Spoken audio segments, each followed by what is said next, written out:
Comando-Geral PNT husu governo li husu Ministério Interior labele usa sistema familiarismo wa inhira halo recrutamento ba membro fon.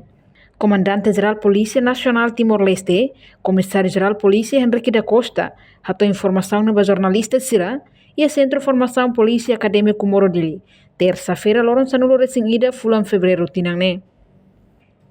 Comando apresenta uma critério do Ministério Interior no husu atu hari di dia critério nebe comando apresenta ne. Karik losona bele avança, mas be karik sedau bele hadia fali.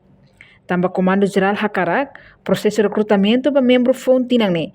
Tem que confortável no transparência ba mahotu.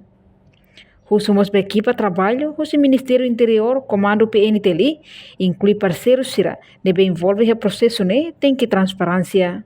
E da competência silêncio ministro interior minha buat tu tem parte equipa trabalho apresenta ona pois silêncio ministro interior hare nian critério serena bema comando apresenta na bahia ministério interior ne hare losana kalai quando sudah los então precisa atu hadiah hinebe hadiah hotu foi na apresenta fali para tu ne kan silêncio ministro sai diploma ministerial ida quando mais filha fala ita bele implementa mas hakar hatete kata ita hakar atau halo recrutamento ne transparência contábil ba ema todo também ita husu para tu ne equipa trabalho tanto husi PNTL ka husi interior ka ou husi parceiro serve ita convida mais para tu ne atu bele faz assistência ba ita e os colegas engenheiro ne ita husu para tu ne halo